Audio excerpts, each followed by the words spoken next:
중앙은행이 기본적으로 공개 시장 조작이나 또는 디스카운트 렌딩을 통해서 본원 통화를 통제한다, 본원 통화를 조절한다 이렇게 얘기를 했어요. 그래서 공개 시장 조작은 완벽하게 정확하게 본원 통화를 조절할 수 있고 반면에 디스카운트 렌딩이라고 하는 것은 중앙은행이 할 수 있는 것은 그 이자율만을 세팅을 하는 것이고 실제 돈을 얼마나 빌려갈지 하는 것은 은행들이 결정을 한다는 의미에서 뭐 중앙은행이 영향을 미칠 수 있지만 완벽하게 영향을 미치지는 못하는 이런 얘기를 했었어요. 자, 이어서 오늘은 이제 이런 공개 시장 조작이나 이런 과정을 통해서 중앙은행이 본원 통화 또는 사실은 공개 시장 조작을 통해서 지급준비금을 변화시킬 때 그것이 궁극적으로 통화량을 어떻게 변화시키는지 하는 것을 보도록 합시다. 우리 지난 시간도 얘기했지만 통화량이라고 하는 것은 현금 통화에다가 예금을 더한 거라고 이렇게 얘기를 했어요. 그리고 우리가 오늘 강의의 앞부분에서는 이때 이 예금이라고 하는 것이 우리가 보통 얘기하는 요구불 예금, 그래서 요구불 예금이라고 이렇게 정의를 하고 우리가 수업 시간 마지막에 이 통화량의 정의를 조금 확대를 해서 저축성 예금까지 포함될 경우를 보도록 합시다. 현금 통화와 요구불 예금의 합으로 정의되는 통화량을 우리가 사실은 M1이라고 이렇게 불러요. 여기다가 일반적인 저축성 예금까지 포함하면 우리가 M2라고 하고, 그래서 우리말로는 참 번역하기가 좀 애매해서 경우에 따라서는 M1을 통화량, M2를 총통화 이렇게 부르기도 하고 있어요. 자, 일단 통화량이라고 하는 것을 M1이라고 놓고 이제 중앙은행이 공개시장 조작이나 이런 것을 통해서 M1에 어떻게 영향을 미칠 수 있는지 하는 것을 보도록 합시다. 그 과정을 중앙은행이 본원 통화를 변화시킴으로써 M1에 미치는 M1에 영향을 주는 과정, 이것을 우리가 신용 창조라고 이렇게 얘기해요. 여기 멀티플 디포짓 크리에이션 이렇게 얘기하는데 예금 창조 또는 신용 창조라고 이렇게 부르고 있어요. 결론적으로 얘기하면 중앙은행이 뭐 공개시장 조작이나 이런 것을 통해서 본원 통화를 1만큼 증가시킬 때, 1원만큼 증가시킬 때 통화량은 1보다 훨씬 더 큰 폭으로 증가를 한다. 그런 의미에서 멀티플이란 말을 또 쓰고 있어요. 자, 우선 아주 간단한 몇 가지 과정을 통해서 간단한 예부터 보고 이것을 조금 더 현실적으로 확대하는 식으로 그런 순서로 보도록 합시다. 먼저 중앙은행이 100달러만큼의 공개시장 조작을 한다라고 해봅시다. 100달러만큼의 공개시장 조작을 한다 했을 때 중앙은행이 100달러만큼 채권을, 국채를 시중으로부터 사들이고 그것에 대한 반대급부로서 은행에게 100달러만큼의 지급준비금을 주는 그런 상황을 생각을 해봅시다. 즉 우리가 대차 대조표를 보면 먼저 여기 First National Bank라고 하는 일반 시중은행이 있어서 중앙은행이 공개시장 조작을 통해서 100달러어치만큼의 국채를 First National Bank로부터 사들이고 거기에 대한 반대급부로서 지급준비금을 100달러를 First National Bank에게 준 경우를 봅시다. 그러면 First National Bank의 대차대조표 상에서는 단기 국채가 100달러만큼 마이너스가 될 것이고 동시에 중앙은행으로부터 받은 지급준비금 리저브가 100달러만큼 플러스가 기록이 되겠죠. 자, 그런데 이와 같은 상황에서 이 First National Bank라고 하는 데는 100달러를 그냥 받아가지고 그것을 은행 안에 이렇게 놔두고 있지는 않을 거예요. 뭔가 이 돈을 가지고 뭔가 이윤을 확대하기 위해서 뭔가를 하려고 할 텐데 그 과정에서 First National Bank가 이제 100달러만큼을 누구에게 대출을 해줬다라고 이렇게 생각을 해봅시다. 그러면 어떤 사람에게 대출을 해주는 과정에서 First National Bank가 자기 First National Bank 안에 있는 계좌를 하나 만들어서 그 계좌에다가 100달러를 집어넣어주는 식으로 대출을 해줬다고 생각합시다. 즉 내가 First National Bank에 가서 이제 100달러를 대출 받으려고 해요. 그러면 First National Bank가 그 은행 안에 있는 내 계좌를 하나 만들어 가서 거기다가 $100를 넣어주는서부터 이제 대출이 시작된다라고 이렇게 얘기를 할 수가 있겠어요. 자, 그렇게 되면 이제 대출을 해줬으니까 퍼스트 내셔널 뱅크 입장에서 대출이 $100만큼 늘어나는데 그 $100는 퍼스트 내셔널 뱅크의 자산이기 때문에 자산 항목에서 $100가 대출 $100가 증가를 하고 동시에 이제 예금 나의 계좌에 $100를 은행이 넣어줬으니까 그 예금만큼은 이제 퍼스트 내셔널 뱅크의 이제 부채가 될 거예요. 그래서 부채 쪽에도 예금이 플러스 100이 동시에 대출과 예금이 동시에 $100씩 늘어나는 식으로 이제 기입이 되겠죠. 자, 그런데 이렇게 내가 퍼스트 내셔널 뱅크로부터 대출을 받은 이유는 내가 그 $100를 이 퍼스트 내셔널 뱅크라는 데 계좌에 그냥 놔두기 위해서 대출을 받은 건 아닐게요. 그 돈 가지고 내가 뭘 하려고 해서 대출을 받은 거지 그냥 예금 계좌에다 $100를 넣어놓기 위해서 대출을 받지는 않았을 거예요. 따라서 일단 시작은 $100라는 돈이 내 계좌에 $100가 입금이 됐지만 나는 그것을 가지고 이제 무엇을 해야 되니까 $100를 바로 인출을 하겠죠. 인출을 하게 되면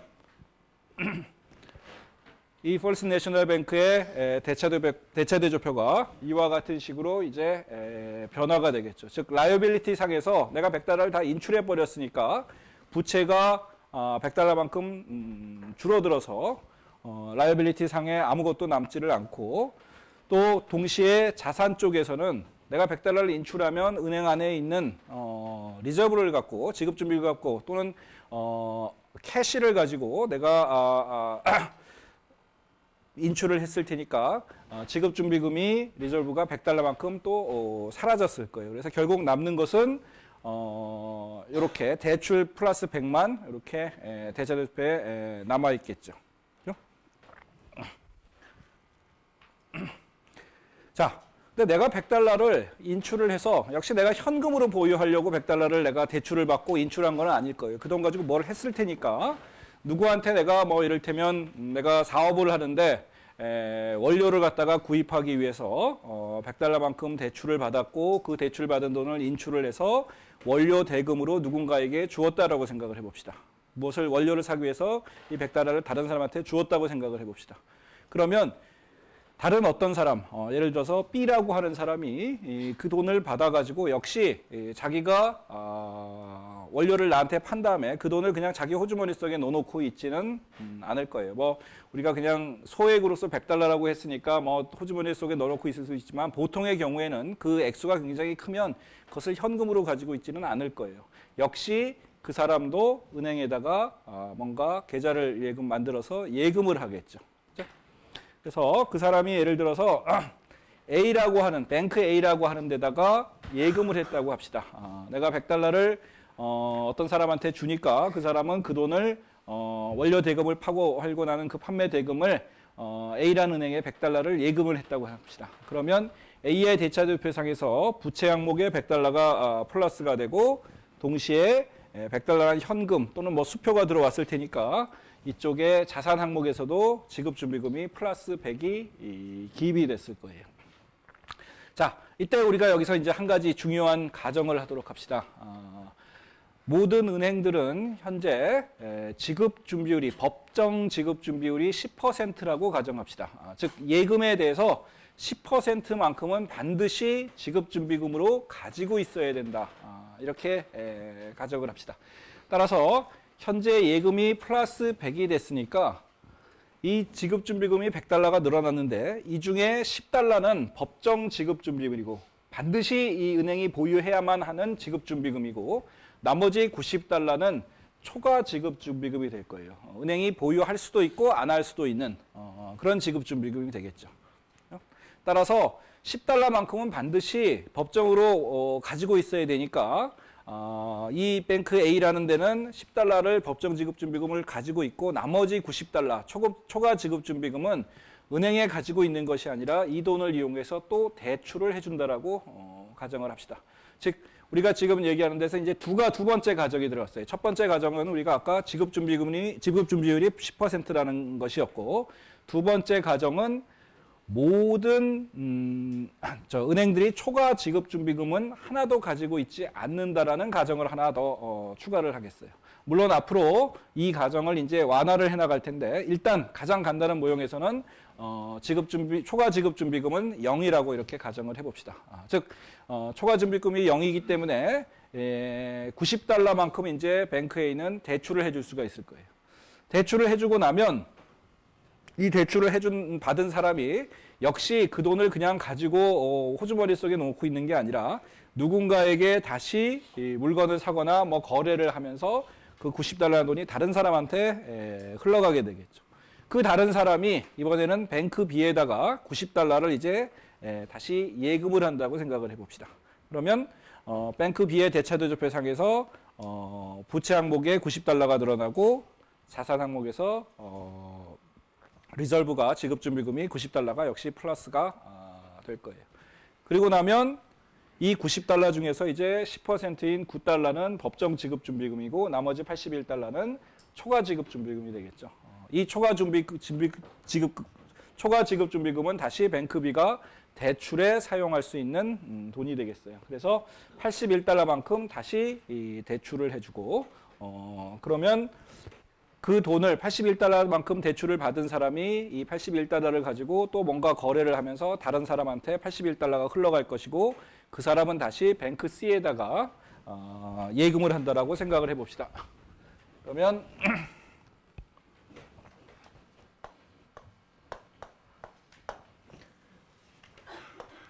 뱅크 C의 대차대조표에서 여기서 마찬가지로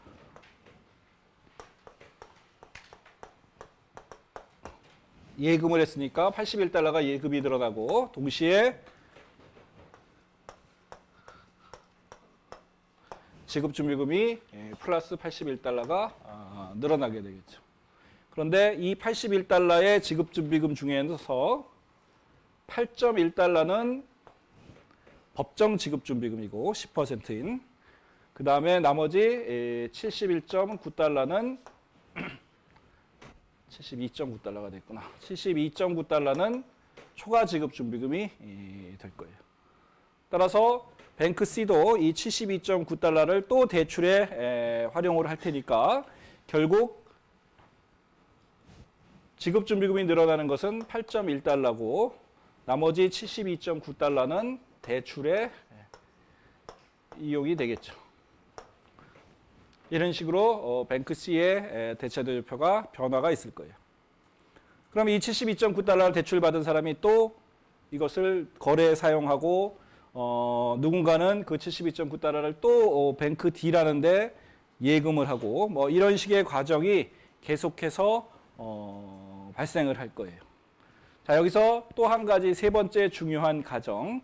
우리가 지금까지 논의하는 과정에서 첫 번째 법정 지급 준비율은 10%였고 두 번째 은행들은 초과 지급 준비금을 하나도 가지고 있지 않는다라고 가정을 했었어요. 그리고 세 번째 또 하나 중요한 가정은 이렇게 대출을 받은 사람이 그 돈을 가지고 거래에 이용하고 그 거래를 통해서 돈을 받은 사람이 전액 전부 다 은행에다가 예금을 한다고 가정을 했어요.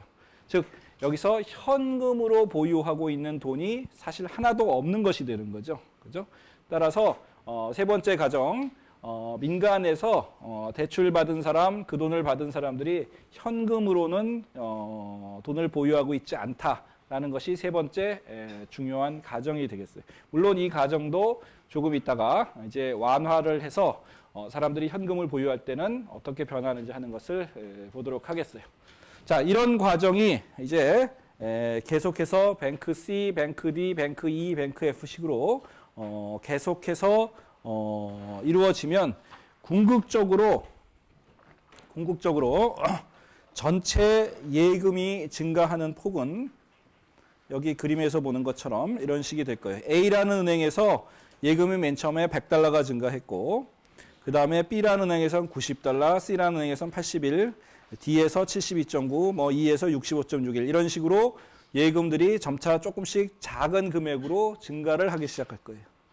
대출 금액도 마찬가지죠. 맨 처음에 퍼스트 내셔널 뱅크가 100달러만큼 대출했고 A는 90, B는 81, C는 72.9달러씩 대출을 해나갔어요. 이 과정에 중요한 두 가지 과정. 초과 지급준비금은 제로고 현금도 제로다라는 그런 가정 하에서 이와 같은 식으로 지급 대출과 예금이 증가를 하게 돼요. 동시에 지급준비금은 처음에 A라는 은행에서 예금이 $100였으니까 그것의 10%인 법정 지급준비금이 늘어날 거고, B에서는 이제 $9, C에서는 $8.1 이런 식으로 지급준비금도 은행들이 보유하고 있는 지급준비금도 늘어나게 되겠어요. 그래서 은행 시스템 전체로 따지면 대출의 증가는 모두 $1,000가 되고 예금도 마찬가지로 $1,000가 증가하고 지급준비금은 $100가 증가를 하겠어요. 자, 지급준비금 $100 증가한 거 우리가 맨 처음에 지금 우리가 보고 있는 이런 일들이 처음 시작된 게 어디서부터 시작이 됐어요? 중앙은행이 퍼스트 내셔널 뱅크로부터 $100만큼의 국채를 사들이면서 시작이 됐어요. 그죠? 공개시장 조작이 일어나면서 시작이 됐어요.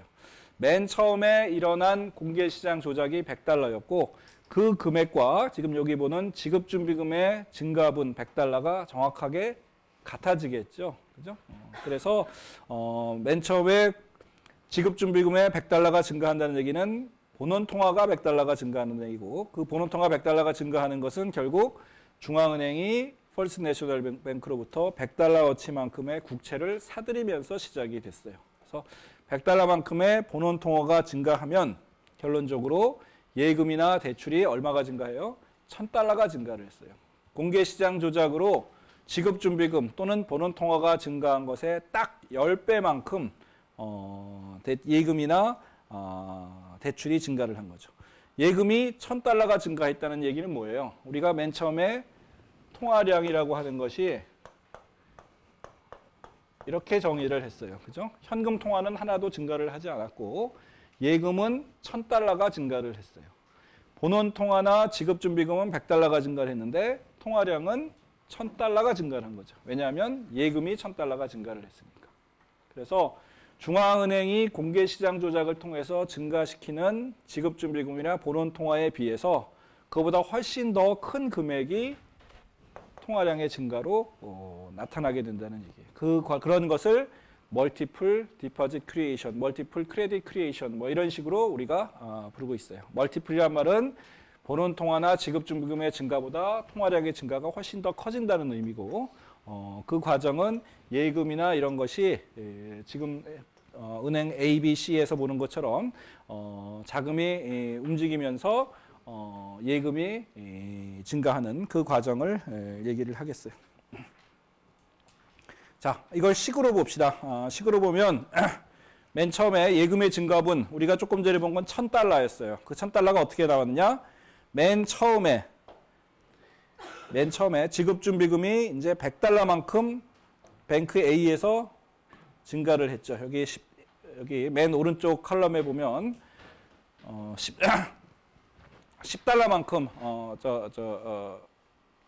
리저브가 증가를 했고, 그 다음에 맨 처음에 뱅크 A에서 늘어난 예금의 증가분은 $100였고, 두 번째 은행인 뱅크 B에서는 $90가 증가했고, 세 번째에서는 $81, 그 다음엔 $72.9, 이런 식으로 예금들이 증가를 했어요. 이것이 예금의 증가분이고, 이것이 우리가 조금 전에 봤을 때 계산한 걸로면 $1,000가 됐었어요. 자, 이 $100라는 건 어떻게 나왔어요? 맨 처음에 공개시장 조작을 통해서 중앙은행이 퍼스트 내셔널 뱅크로부터 채권을 사들이면서 $100가 갔어요. 그리고 두 번째 단계에서는 어떤 식의 예금이 증가했냐면 이 중에서 10%만큼은 은행이 법정 지급준비금으로 남겨두고 나머지 $90를 대출을 해줬어요. 즉 이것은 1-R 곱하기 R이라고 볼 수 있어요. 여기서 R은 법정 지급 준비율이 되겠어요. 우리가 10%라 그랬으니까 요 놈이 0.1이니까 지금 이 부분이 0.9가 되겠죠. 그 다음에 두 번째 $81라는 건 어떻게 나왔냐면 이 $90 중에서 다시 10%를 남겨놓고 은행이 대출을 해주고 그게 예금이 된 거니까 사실은 1-R의 제곱 곱하기 델타 R. 애초에 공개시장 조작의 규모라고 볼 수 있겠어요. 그 다음은 당연히 세제곱 곱하기 R이 될 것이고. 그래서 이 식을 우리가 정리를 하면 여기에 1이 있고 두 번째 항은 1-R, 그 다음은 1-R의 제곱.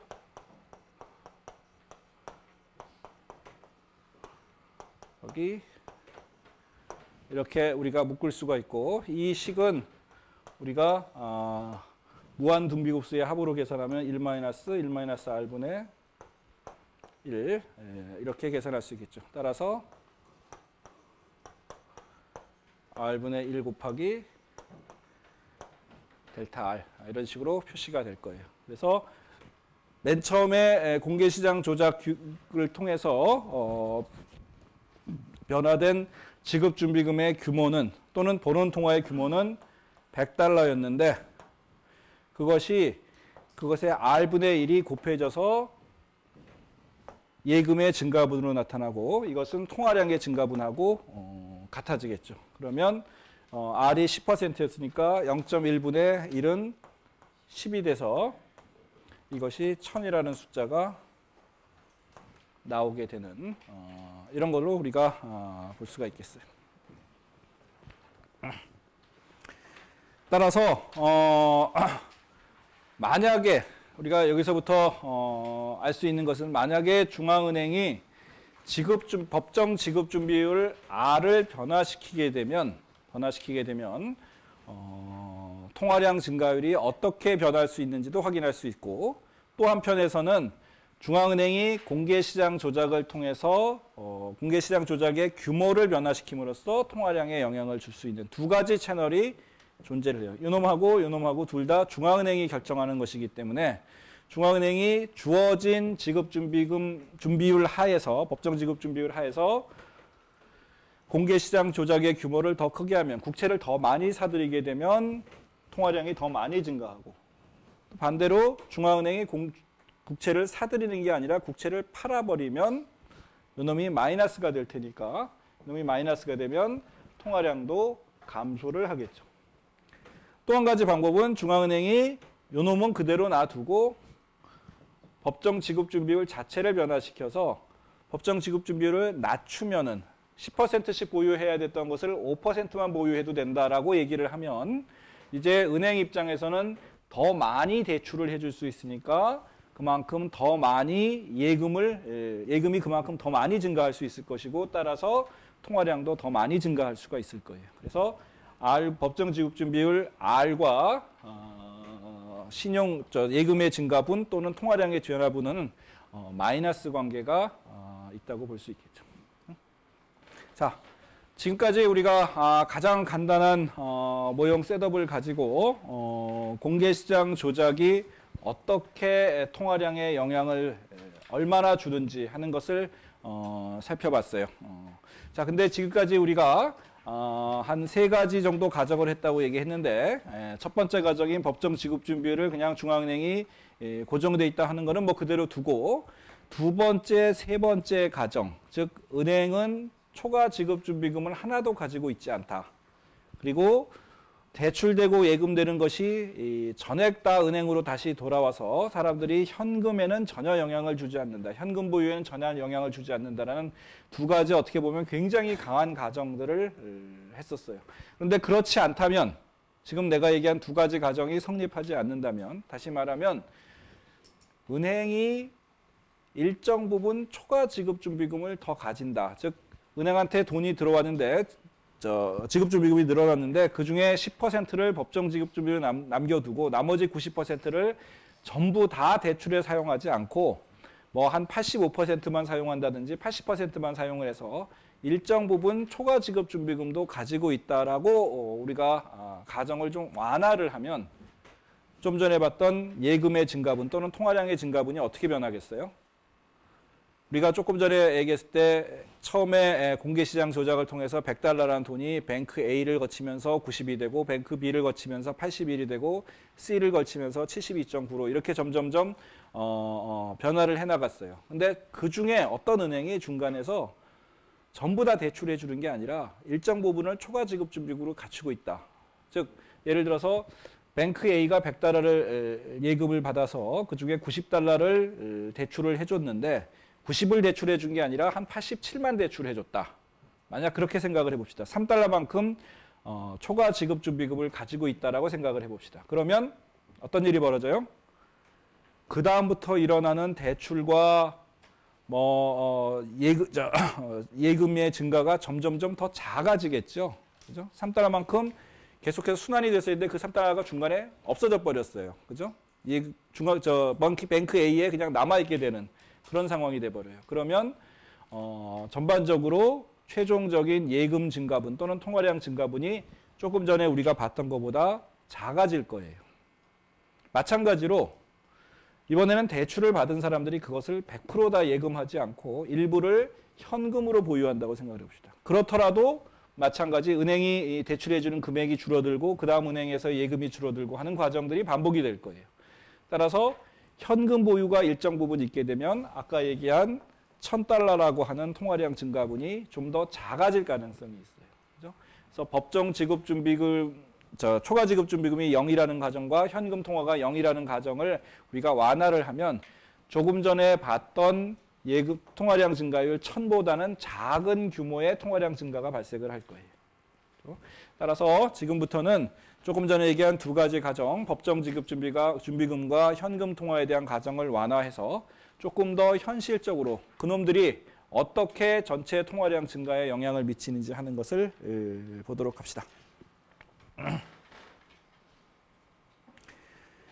자, 이 얘기는 지금 초과 지급 준비금과 현금 통화의 얘기는 이제 통화량이라고 하는 것을 결정하는 주체가 반드시 중앙은행만은 아니라는 얘기하고 똑같아져요. 조금 전에 봤던 우리 간단한 모형에서는 통화량 증가분이 R분의 1 곱하기 공개시장 조작의 크기였어요. 그죠? 공개시장 조작의 크기는 중앙은행이 결정하는 것이고 내가 채권을 얼마나 살까 얼마나 팔까 중앙은행의 결정에 의한 것이고 법정 지급준비율의 결정도 중앙은행이 결정하는 거예요.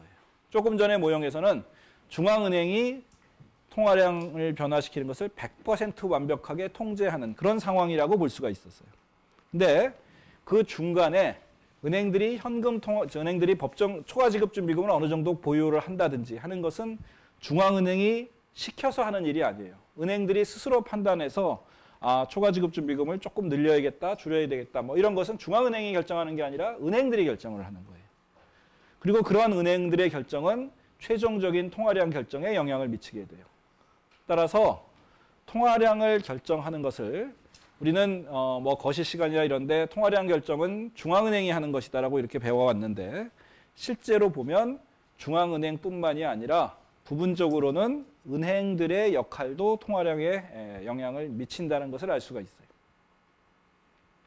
또 대출을 받은 사람이 그 돈을 전액 예금하는 게 아니라 일부 현금으로 보유한다는 것은 중앙은행이 역서시켜서 하는 게 아니에요. 그것은 일반 소비자나 예금자가 스스로 결정해서 하는 문제예요.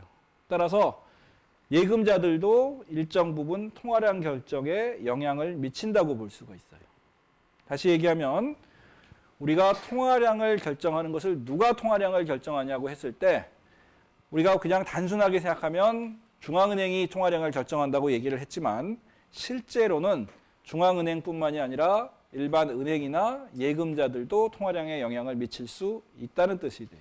그래서 통화량 결정을 하는 경제 주체 3개는 1번 중앙은행, 2번 은행, 3번 예금자 이렇게 우리가 볼 수가 있겠어요. 물론 그 3명의 주체들 중에서 중앙은행이 가장 큰 역할을 하겠죠.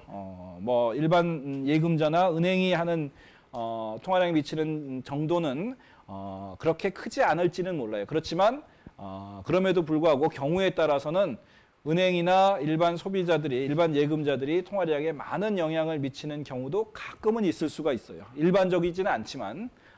그래서 우리가 그 단계를, 그 과정을 조금 더 자세하게 보도록 합시다. 결국 세 명의 경제 주체가 있고 중앙은행, 은행, 예금자 이 세 명의 경제 주체가 사실은 5가지 변수에 영향을 미침으로써 최종적으로 통화량에 영향을 미치게 돼요. 그 중에 첫 번째 가장 중요한 것은 조금 전에 봤던 공개시장 조작을 통한 중앙은행의 행동이죠. 그 공개시장 조작을 통한 중앙은행이 통화량에 미치는 경로는 여기 본 non-borrowed reserve라고 하는 것을 통해서 중앙은행이 통화량에 영향을 주겠어요. 이 non-borrowed reserve는 지난 시간에 얘기했지만 뭐예요? 중앙은행이 공개시장 조작을 통해서 변화시키는 지급준비금의 크기예요. 그죠? 지급준비금의 양이에요. 이것은 중앙은행이 완벽하게 공개시장 조작을 얼만큼 해야 되겠다 중앙은행이 결정하는 것이고 거기에 따라서 보는 통화가 정확하게 그 크기만큼 변화시키는 그런 과정이 되겠어요. 두 번째는 borrowed reserve라고 하는 즉 디스카운트 랜딩을 통해서 은행들이 중앙은행으로부터 빌려가는 돈의 크기가 역시 그것도 리저브의 크기를 리저브에 영향을 줘서 보는 통화에 영향을 주고 보는 통화에 영향을 줘서 최종적으로 통화량에 영향을 미치게 돼요. 이건 누가 결정해요? 이거는 사실은 중앙은행과 은행이 같이 결정을 한다고 볼 수 있죠. 왜? 중앙은행이 하는 것은 은행들이 빌려가는 디스카운트 랜딩의 이자율인 디스카운트 레이시라는 것을 결정하는 것이고 이 디스카운트 레이시 결정이 되면 은행들은 이 이자율에서 얼마를 빌려갈 것인가를 결정하는 것이기 때문에 결국은 은행과 중앙은행이 동시에 영향을 미치는 거라고 볼 수 있겠어요.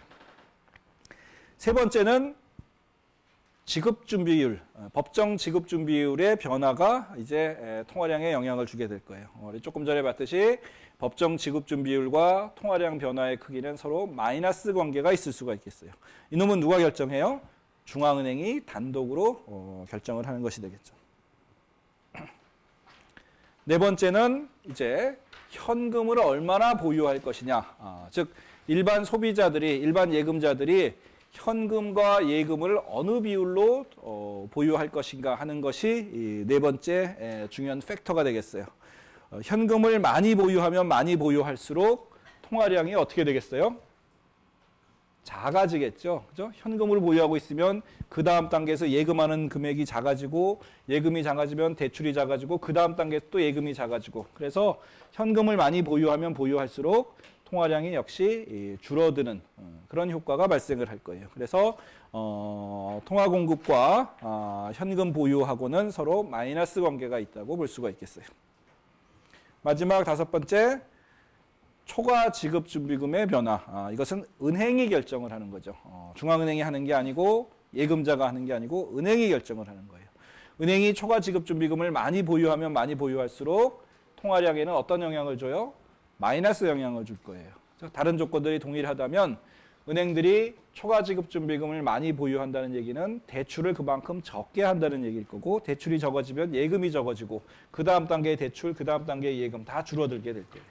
따라서 초과 지급 준비금과 통화량은 서로 마이너스 관계가 역시 있겠어요. 자, 그 관계를 요약을 하면 이런 식으로 되겠죠. non-borrowed monetary base는 공개시장 조작에 의한 부분이고 통화량과는 플러스 관계가 있고 이거는 중앙은행이 단독으로 결정하는 것이고 두 번째 지급준비율, 법정 지급준비율은 통화량과 마이너스 관계가 있을 것이고 이것은 누가 결정하냐면 중앙은행이 역시 단독으로 결정하는 게 되겠어요. 이 두 가지는 중앙은행이 결정하는 것이고 세 번째 borrowed reserve는 이놈이 늘어나면 지급준비금이 늘어나서 통화량과 플러스 관계에 있는데 누가 결정하는 거냐 하면 기본적으로 은행이 얼만큼 빌릴까를 결정하지만 그 뒤에는 중앙은행이 이자율을 바꿔서 영향을 미칠 수 있기 때문에 실제적으로는 중앙은행과 은행이 같이 결정하는 것이라고 볼 수도 있겠어요. 네 번째 초과 지급준비금은 이게 은행이 이제 단독으로 결정하는 것이고 통화량과는 마이너스 관계. 현금 보유도 이것은 예금자들이 결정하는 것이고 통화량과는 마이너스 관계가 있겠어요. 그래서 5가지 통화량에 영향을 미치는 것 non-borrowed reserve, borrowed reserve, 그 다음에 지급준비율, 초과 지급준비금, 그리고 현금 보유. 이 5가지 팩터가 합쳐져서 최종적인 통화량에 영향을 미치게 되겠어요. 자, 이 관계로부터 이제 우리가 본격적으로 통화량과 그 다음에 본원 통화 간의 관계를 보도록 합시다. 여기 쓰여 있는 식 머니터리 베이스라고 하는 본원 통화는 누가 컨트롤해요? 중앙은행이 컨트롤한다 그랬어요. 중앙은행이 100% 거의 완벽하게 본원 통화를 조절하기 때문에 이것이 중앙은행이 요 놈을 변화시키게 되면 거기에다가 일정 배수를 곱한 놈이 최종적인 통화량이 된다고 얘기를 할 수 있어요. 이 M이라고 스몰 M이라고 쓰여 있는 요 놈을 우리가 머니 멀티플라이어라고 불러요. 통화 승수라고 불러요. 본원 통화를 1만큼 증가시키면 머니 멀티플라이어가 1보다 큰 숫자라서 전체적인 통화량은 1보다 더 많이 증가하는 이런 식의 내용이 되겠어요. 우리가 아까 봤던 가장 간단한 모형에서의 통화 승수는 얼마였어요? R분의 1이었어요. 그죠? 그러니까 이자율이 지급 준비율이 0.2 10%면 10이 되고 그것이 이를테면 5%면 20이 되고 이것이 통화 승수였어요. 근데 우리가 지금부터 볼 통화 승수는 법정 지급 준비율뿐만이 아니라 현금 통화나 초과 지급 준비금까지 고려한 조금 더 복잡한 형태의 통화 승수를 이제 유도를 할 거예요.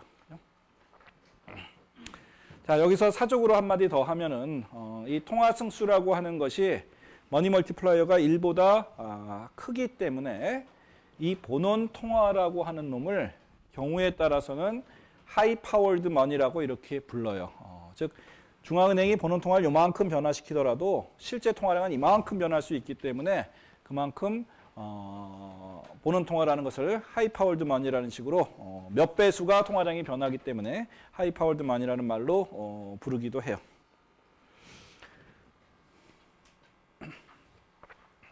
자, 이제 본격적으로 이 통화 승수라고 하는 놈을 한번 유도를 해봅시다. 그것을 하기 위해서 우리 몇 가지 새로운 노테이션을 정의를 합시다. 즉 여기 스몰 c라고 되어 있는 것을 현금 통화 비율이라고 하고 이것을 전체 현금 통화가 현금 통화와 예금 간의 비율로 정의합시다. 즉 D분의 C를 우리가 현금 통화 비율이라고 이렇게 정의를 합시다. 마찬가지로 여기 스몰 e를 초과 지급 준비금 비율이라고 이렇게 정의를 합시다. 즉 D를 기준으로 해서 요 E라는 놈을 초과 지급 준비금을 전체 예금으로 나누어 준 이 값을 E라고 합시다. 우리가 마치 법정 지급 준비금 R을 어떻게 정의를 했었어요? 이것을 D분의 required reserve, 법정 지급 준비금 R 이렇게 정의를 할 수가 있겠죠. 우리가 아까는 어떻게 얘기했었냐면 이 R을 초과 지급 준비금이 제로였기 때문에 이게 전부 다 지급 준비금 R이 여기 들어가 있었어요. 그죠? 근데 지금은 이걸 이런 식으로 바꿔서 표시를 해봅시다. 자, 이렇게 표시를 해놓고 나니까 우리가 지금 보는 이 은행이 가지고 있는 지급준비금이라고 하는 것은 법정 지급준비금 RR에다가 초과 지급준비금 ER을 더한 것이 되겠죠. 그죠? 그리고 RR이라고 하는 것은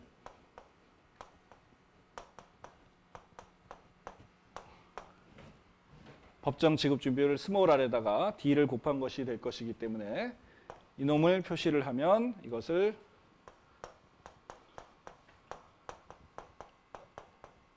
이렇게 바꿔 쓸 수가 있을 거예요.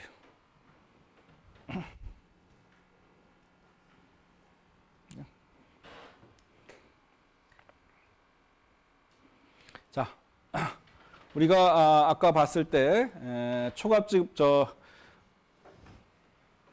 지급 예금이 800이었고 아까 법정 지급 준비율이 10%라고 하고 초과 지급 준비금이 제로라고 한다면 이놈이 800이고 이놈이 제로고 이게 10%라고 한다 그러면 800의 10%인 80만큼이 리저브로 보유가 되었을 것이고, 그 경우에는 현금 통화 비율이 역시 0이라고 한다면 최종 통화량 증가는 80이 될 거예요. 그죠?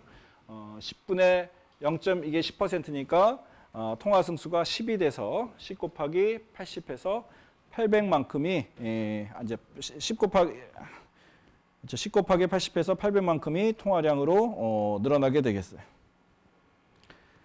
자, 그런데 이제 우리 여기서는 ER도 제로가 아니고 현금 통화도 0이 아니에요. 자, 그래서 우리가 최종적으로 목표로 삼고 있는 것은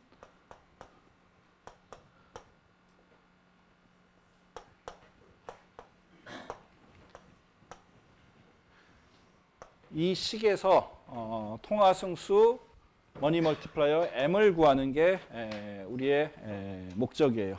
자, 그걸 위해서 먼저 MB라고 하는 놈, 보는 통화라고 하는 놈은 어떻게 생겼어요? 이것의 정의는 C 더하기 R이었죠. 그죠? 현금 통화 플러스 지급준비금이 보는 통화의 정의였어요. 자, 이렇게 되면 이놈은 현금 통화에다가 뭘 더한 거예요? R이라고 하는 것은 이 식에서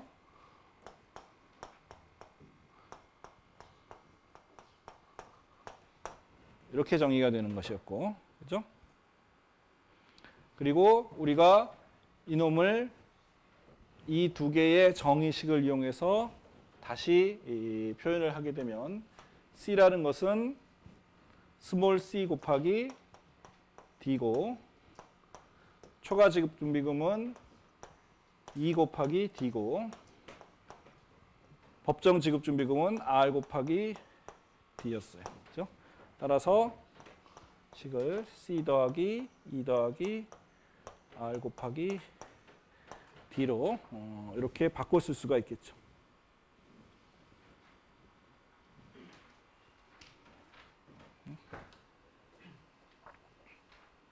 그러면 D라는 것은 여기서부터 뭐 같아져요?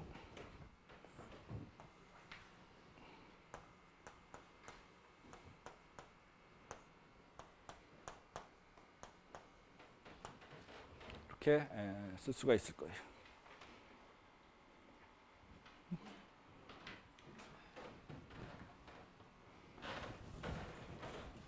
그런데 그러면 이 식을 다시 한번 봅시다. M이라고 하는 것은 뭐였어요? C 더하기 D였어요. 그죠? 현금 통화에다가 예금을 합친 게 통화량이었죠. 그죠? 그리고 이놈은 M 곱하기 MB인데, 우리가 D라고 하는 놈을 이렇게 표현을 했었어요. D라는 것을 이렇게 표현을 하고 나면 M이라고 하는 놈은 어떻게 표현할 수 있어요? M이라고 하는 놈은 지금 본 것처럼 C 더하기 D니까 역시 이 C라고 하는 것은 C 곱하기 스몰 c 곱하기 D에다가 더하기 예금이기 때문에 1 플러스 스몰 c 곱하기 D가 될 거예요.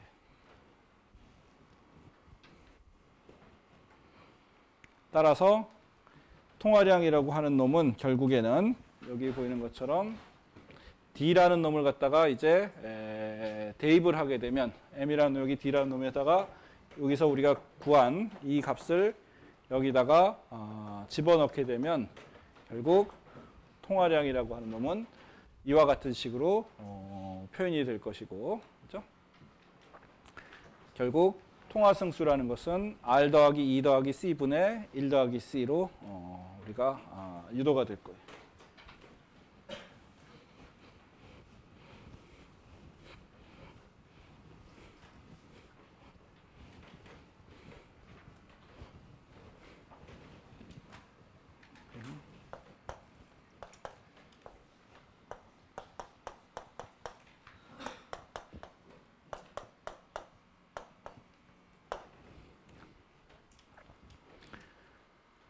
중앙은행이 본원 통화를 일정 부분 변화시키면 거기에 이 숫자가 곱해져서 최종적으로 통화량이 얼마가 늘어나는지를 우리가 대략 계산을 해볼 수 있다는 얘기가 되겠죠.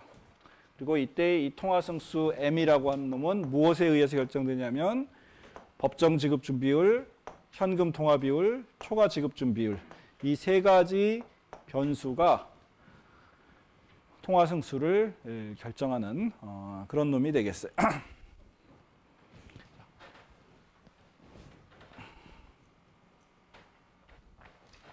자, 이 식을 봅시다. 중앙은행이 법정 지급준 비율을 높이면 R을 더 높이면 통화 승수가 어떻게 되겠어요? 통화 승수가 작아지겠죠. 이 숫자가 커지면 다른 숫자들이 변화가 없을 때 R이 커지면 통화 승수가 작아질 거예요. 2가 커질 때도 마찬가지. 그죠? 2가 커지면 통화 승수가 역시 작아지겠죠. 현금 통화 비율은 어때요? 현금을 더 많이 가지고 있으면 있을수록 사람들이 현금을 많이 가지고 있으면 있을수록 중앙은행이 보는 통화를 늘려봤자 현금으로 빠져버리니까 통화량 증가도 역시 작아지게 되겠죠. 자, 그래서 이 세 가지 비율이 통화 승수에 미치는 영향을 받고 우리가 여기 보이던 간단한 산수를 가지고 실제 통화 승수를 계산해 보면 법정 지급준 비율은 10%, 그 다음에 현금 통화 400, 예금은 800, 그 다음에 초과 지급준 비율은 0.8, 초과 지급준비금이 0.8. 실제로 은행들이 초과 지급준비금을 그렇게 많이 가지고 있지 않기 때문에 굉장히 상대적으로 작은 숫자를 예시를 하고 있어요. 자, 이런 상황에서 통화 승수를 계산해 보면 먼저 현금 통화 비율을 계산하기 위해서 400을 800으로 나누면 0.5. 그 다음에 초과 지급준 비율 2는 0.001. 그래서 이 숫자를 집어넣으면 통화 승수는 2.5 정도가 나오겠어요. 즉 중앙은행이 공개시장 조작을 100달러를 하게 되면 100달러만큼 국채를 중앙은행이 사들이게 되면 보는 통화가 100달러만큼 증가할 것이고 그러면 통화량은 얼만큼 증가한다는 얘기예요? 그것의 2.5배만큼 증가한다는 250달러만큼 증가한다는 뜻이 되겠어요.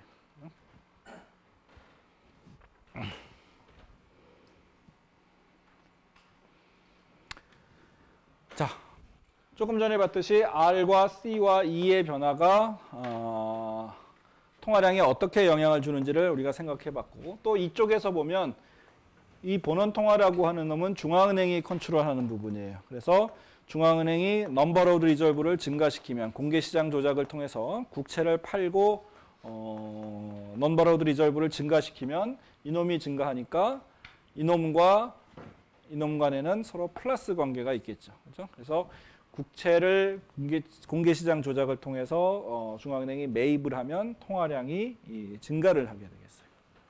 마찬가지로 은행들이 중앙은행으로부터 돈을 빌리게 되면 디스카운트 랜딩을 통해서 돈을 빌리게 되면 버로우드 리저브가 증가를 하게 되고 버로우드 리저브가 증가하면 보는 통화가 증가하고 따라서 통화량과 플러스 관계가 있겠어요. 중앙은행한테 은행들이 돈을 빌리면 통화량이 늘어난다는 얘기가 되겠죠. 그 다음에 아까 봤던 이런 놈들이 변화하게 되면 역시 이놈들이 증가하게 되면 통화량을 감소시키는 영향 쪽으로 변화가 있겠어요. 그래서 여기 몇 가지 예시를 통해서 숫자 예시를 통해서 보여주고 있어요.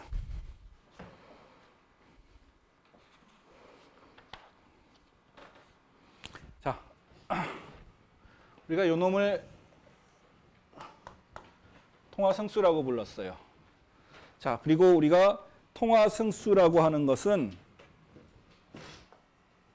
1보다 크다고 얘기를 했어요. 그죠? 이게 1보다 크기 위해서는 1보다 크다는 결과 다시 한번 해석을 해봅시다. 자, 요 놈이 1보다 크다는 얘기예요. R 플러스 C 플러스 2분의 1 플러스 2가 1보다 크다는 얘기일 것이고 이게 1보다 크다는 얘기는 1 플러스 C가 이거보다 크다는 얘기가 되겠죠. 그죠? 그럼 C 지워지고 이 얘기는 결국 R 플러스 2가 1보다 작아야 된다는 얘기가 되겠죠. 이게 작아야 된다는 얘기가 무슨 얘기예요? 요 놈이 뭐예요? 이 놈은 D분의 RR이었어요. 그죠? 이 놈은 D분의 ER이었어요. 그거의 1보다 작아야 된다는 얘기예요. 그죠? 다시 말하면 D분의 RR 더하기 ER은 D분의 전체 지급 준비금이에요. 그죠? 그것이 1보다 작아야 된다는 얘기예요. 이게 1보다 작다는 얘기는 지급 준비금보다 예금이 더 커야 된다는 얘기죠. 그죠? 만약에 예금이 들어왔는데 우리가 예금을 했는데 은행이 그 돈을 그대로 다 지급 준비금으로 100% 가지고 있다고 생각해 봅시다. 우리가 예금한 것을 은행이 하나도 대출이나 뭐 이런 데 사용하지 않고 전부 다 지급 준비를 그대로 가지고 있다고 생각해 봅시다. 은행이 아니죠. 일종의 보관소 같은 개념이에요. 그죠?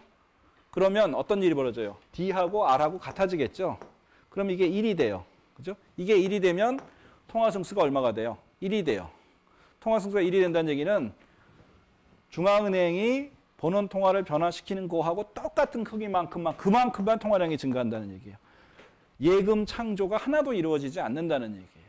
왜? 예금 창조라는 것은 우리가 예금을 하면 또는 중앙은행이 하여튼 본원 통화를 증가시키면 그 돈이 은행을 통해서 예금도 되고 대출되고 예금되고 대출되는 순환 이런 과정을 거쳐서 통화량이 증가하는 것인데 예금이 창조되는 것인데 예금을 할 때 하나도 대출 안 해주고 그냥 은행이 다 갖고만 있으면 그냥 은행이 금고 역할만 하고 있으면 그러면 예금 창조가 하나도 안 되는 거죠. 거기서 그냥 끝나버리는 거예요. 스톱이 돼버리는 거죠. 그 경우에는 통화승수가 1밖에 될 수가 없다는 얘기예요. 처음에 예금 증가한 것만큼만 통화량이 증가한다는 뜻이 되겠어요.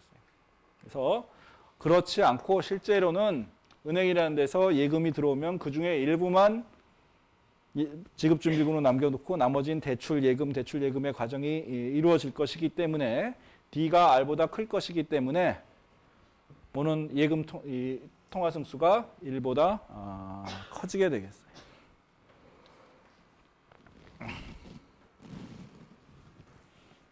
자, 우리가 초과 지급 준비금은 은행들이 굉장히 조금만 가지고 있다고 얘기를 했어요.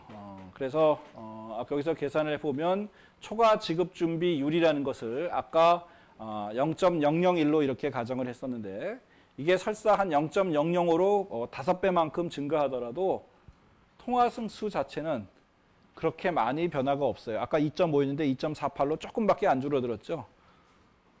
초과 지급 준비율은 5배나 증가했음에도 불구하고 요놈은 조금밖에 안 줄어들었어요. 그 이유는 이 숫자 자체가 워낙 작기 때문에 그래요. 즉 은행들이 초과 지급 준비금이라는 것을 현실에서는 그렇게 많이 보유하고 있지를 않다는 뜻이 돼요. 따라서 실제로 은행들이 이 통화량에 영향을 미치는 하나의 경제 주체이기는 하지만 초과 지급 준비율 변화를 통한 통화량 증가에 미치는 영향 자체는 그렇게 크지 않다라는 뜻이 되겠어요. 그럼에도 불구하고 은행들이 초과 지급 준비금을 굉장히 많이 보유하려고 하는 경우가 있어요. 그럴 경우에는 은행들의 행태가 통화량에 큰 영향을 미칠 수 있게 되겠죠. 언제 그랬을까 하는 걸 생각해 보면 금융위기가 발생했을 때 이제 그런 일들이 일어날 수 있다는 뜻이 되겠어요. 여기서 보면 대공황 때를 먼저 생각을 해봅시다. 우리 1930년에서 33년 정도로 우리가 보는데 미국에서 대공황이 발생했을 때 어떤 일이 벌어졌는지 생각을 해봅시다. 자, 대공황이 발생을 하니까 은행들이 이제 막 망하기 시작을 해요. 은행들이 망하기 시작하는데 당시에는 예금보험제도라는 것도 없었어요. 그러다 보니까 내가 은행에 예금을 했는데 내가 예금한 은행이 망가지면 파산을 하면 내 돈을 다 날려버릴 수가 있어요. 이럴 경우에 나는 어떻게 해야 돼요? 빨리 은행에 가서 내 돈을 찾아야 되겠죠. 우리가 그런 것을 뱅크런이라고 이렇게 얘기했어요.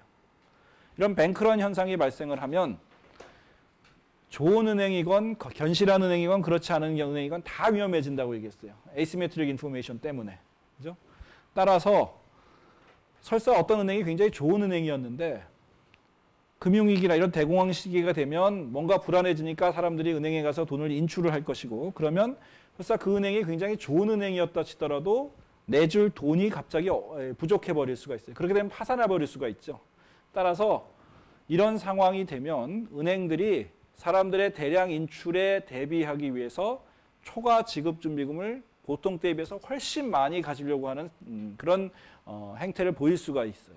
그렇게 되면 아까 0.001로 가정했던 이런 게 아니라 그보다 훨씬 높은 수준의 초과 지급 준비금을 예금 인출에 대비하기 위해서 보유하려고 할 것이고, 그렇게 되면 통화량이 줄어들 수가 있겠죠. 자, 이 그림이 이제 미국의 대공황 시대 때 파산된 은행의 상황을 보여주고 있어요. 은행에 예금된 파산된 은행에 예금된 예금의 크기를 보여주고 있어요. 자, 이런 상황에서 1930년부터 33년 사이에 무슨 일이 벌어졌는지를 봅시다. 자, 여기 까만 선으로 표시된 게 초과 지급 준비율이에요. 이것이 굉장히 처음에 낮은 상태, 0보다 살짝 위에 있는 이런 수준이었는데 은행들이 막 파산하기 시작하면서 은행들이 초과 지급 준비금을 대폭 늘렸어요. 이렇게 쭉 늘려가기 시작을 했어요. 예금 인출에 대비하기 위해서. 동시에 사람들은 이제 은행에 예금해 넣었다가 그 돈이 은행이 망하면 그 돈을 날릴 수가 있기 때문에 은행에 빨리 쫓아가서 예금 인출을 하기 시작했어요. 예금 인출을 하면서 그 돈을 다른 은행에 예금한 게 아니라 이제 현금으로 보유를 하고 있겠죠. 그러다 보니까 현금 통화의 비율도 여기서부터 굉장히 빠른 속도로 증가를 하기 시작했어요. 우리 이 통화 승수에서 보면 여기 C라는 놈과 여기 E라는 놈이 둘 다 한꺼번에 굉장히 큰 폭으로 증가를 하기 시작한 거예요. 이게 증가하게 되면 통화 승수가 작아지겠죠. 통화 승수가 작아지면 통화량이 어떻게 되겠어요? 줄어들 거예요. 그죠?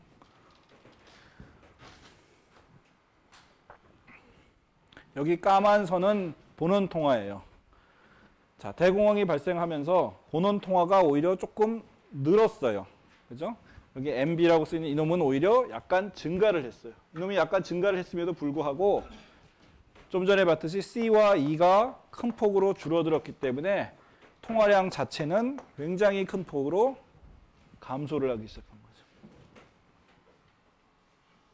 그래서 이때 대공황의 원인에 대해서 이제 여러 가지 얘기들이 있는데 그 중에 하나가 이제 통화량이 감소하는 것도 대공황을 더 심화시키는 원인이 됐다라고 얘기를 해요.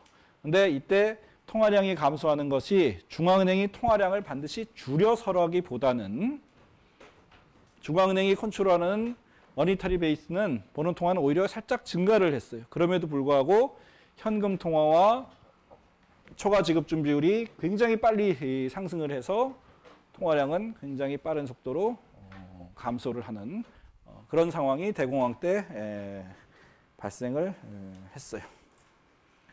최근에 글로벌 금융위기 때는 어땠느냐? 글로벌 금융위기 때 보면 위기가 발생하면서 2008년 위기가 발생하면서 중앙은행이 이제 통화량을 확 늘리기 시작했어요. 본원 통화는 여기서 보는 것처럼 굉장히 빠른 속도로 확 증가를 했어요. 대공황 때는 그거 살짝 증가하는데 그쳤지만 지금은 이제 옛날에 그 교훈을 삼아서 중앙은행이 굉장히 확장적으로 통화 정책을 운영을 했어요. 그러면서 본원 통화가 확 증가를 했는데 통화량 자체는 살짝 증가하는 정도, 그죠? 별로 그렇게 많이 증가하지를 않았어요. 자, 이 그림으로부터 우리가 뭘 할 수 있어요?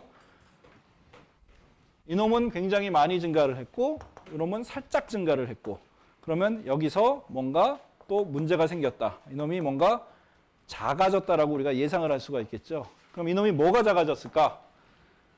후보가 3개가 있어요, 그죠? 근데 법정 지급 준비율을 중앙은행이 내렸을 리는 없고, 그죠? 이것을 올렸을 리는 없고, 이 2개 중에 뭔가 문제가 생겼는데, 보면 현금 통화 비율은 뭐 그렇게 살짝 떨어지고 그렇게 큰 변화가 없는데, 초과 지급 준비율은 보세요. 거의 0 수준에서 어디까지 갔어요? 지금 한 1.25 이런 정도까지 굉장히 많이 증가를 했죠. 거의 0%에서 1.25%전까지 굉장히 빠른 속도로 증가를 했어요. 무슨 얘기예요? 은행들이 이를테면 중앙은행이 공개시장 조작을 통해서 채권을 막 사들이는데, 그래서 돈을 막 푸는데, 그 돈을 받은 은행들은 그걸 가지고 대출해주고 이러는 게 아니라 전부 다 초과지급준비금으로 상당 부분을 쌓고 있었다는 얘기죠. 은행 안에 돈을 그냥 남겨놓고 있었다는 얘기예요. 왜 은행 안에 이렇게 돈을 남겨놓고 있었을까요? 첫 번째는 아까 얘기했던 예금 인출에 대비하기 위한 것도 하나가 있었을 거고, 근데 그것은 아주 큰 메이저 요인이 되지는 않을 수 있는 것이, 대공황 때와는 달리 글로벌 금융위기 때는 예금보험 제도라는 게 있었어요. 그죠? 따라서 뱅크런이라는 현상이 그렇게 발생할 가능성이 많지를 않았어요. 그럼에도 불구하고 돈을 쌓아놓고 있었어요. 대출을 안 해주고 있었던 거죠. 그 이유는 대출을 해줬다가 상대방이 돈을 못 갚으면 어떡하나 하는, 소위 말해서 카운터 파티 리스크라는 것 때문에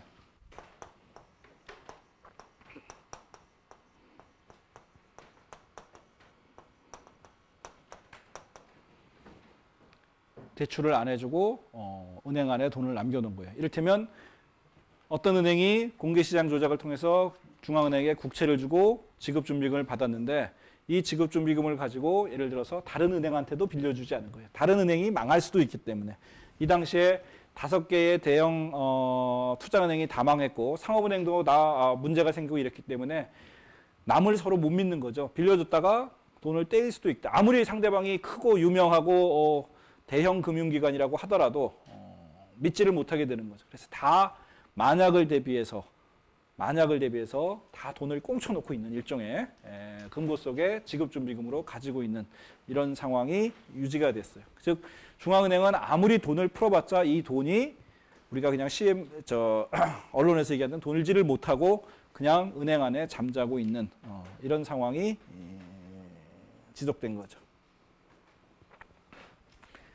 자, 마지막으로 우리 지금 여기 본 통화 승수는 M1에 대한 거였어요. 우리가 이것을 좀 확대를 해서 M2에 대한 통화 승수를 한번 계산을 해보자 하는 게 여기 부록에 나와 있는 내용이 되겠어요. M2라는 것은 M1에다가 여기 T라고 하는 저축성 예금과 MMF라고 하는 머니마켓 펀드라고 하는 것을 합친 것으로 이렇게 정의를 했어요. 정의야 어떻든 간에 하여튼 그냥 MMF는 신경 쓰지 말고 저축성 예금을 그냥 하나 더 했다고, T라는 놈을 하나 더 더했다고 생각을 해봅시다. 그리고 우리 앞에서 한 것처럼 T라고 하는 놈은 역시 예금에 대한, 요구불 예금에 대한, D는 여기서 요구불 예금이고 T는 저축성 예금이에요. 그 비율을 스몰 t라고 이렇게 정의를 하고 아까 했던 과정과 비슷한 과정을 겪어서 유도를 해보면 M2에 대한 머니 멀티플라이어는 이와 같은 식으로 유도가 돼요. MM은 MMF에 대한 거니까 그거 생각하지 말고 하면 아까에 비해서 어때요?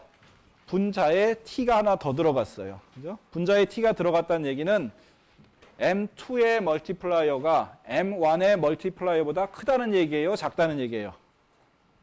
더 크다는 얘기죠. 그죠? 본원 통화를 중앙은행이 1만큼 증가시키면 예를 들어서 M1은 R 플러스 2 플러스 2분의 1 플러스 C만큼 증가하는데 M2는 거기에 T가 더해진 것만큼 해서 M2의 통화 승수가 더 크다는 얘기예요. M1의 멀티플라이어가 2.5면 M2의 멀티플라이어는 뭐 한 3이나 3.5가 될 수 있다는 얘기죠. 기계적으로 보면 이래요. 그죠? 근데 이 안에 들어가 있는 왜 그럴까? 왜 M2의 멀티플라이어가 저축성에까지 포함하면 왜 멀티플라이어가 더 커질까? 왜 그럴까요? 똑같은 예금인데 요구불 예금과 저축성 예금의 차이가 뭐길래 저축성 예금을 합치면 통화 승수가 더 커질까? 왜 그럴까요? 여기서 요구불 예금과 저축성 예금의 가장 큰 차이점은 요구불 예금에는 일정 부분 법정 지급 준비율에 맞춰서 법정 지급 준비금을 가지도록 되어 있어요. 근데 여기서는 저축성 예금에 대해서는 그런 가정을 하지를 않았어요. 즉 저축성 예금에 대해서는 그것만큼 그대로 은행이 다 대출해 줄 수 있다라고 지금 가정을 한 거예요. 실제로도 그렇고 실제로도 나라에 따라서 시점에 따라 좀 다른데 요구불 예금에 대해서는 법정 지급 준비율이 상대적으로 높고 저축성 예금에 대해서는 0이거나 아니면 상대적으로 낮아요. 왜 그럴까요? 법정 지급 준비율이라는 게 뭐예요? 사람들이 은행에 가서 인출할 때를 대비해서 은행이 보유하도록 한 것이죠. 요구불 예금은 사람들이 수시로 가서 돈을 찾을 수 있기 때문에 요구불 예금에 대해서는 법정 지급 준비율이 높을 수밖에 없어요. 상대적으로. 근데 저축성 예금은 예를 들어서 내가 10년 만기 정기예금을 했다. 그러면 웬만해서는 10년 동안 그것을 그냥 유지를 할 거예요. 그죠? 수시로 가서 내가 그걸 찾고 하는 과정이 없을 가능성이 높기 때문에, 그럴 가능성이 작기 때문에 저축성 예금에 대해서는 법정 지급 준비율이 0이거나 아니면 있어도 굉장히 상품에 따라 좀 다르지만 굉장히 낮을 수가 있어요. 따라서 저축성 예금을 포함했을 때의 통화 승수가 요구불 예금만 포함한 M1의 경우보다 더 커질 수가 있어요. 중간에 법정 지급 준비율이 실질적으로 요놈이 굉장히 작을 수 있기 때문에 저축성 예금에 대해서는 그런 이유로 M2의 멀티플라이어가 더 크게 나타나고 있어요.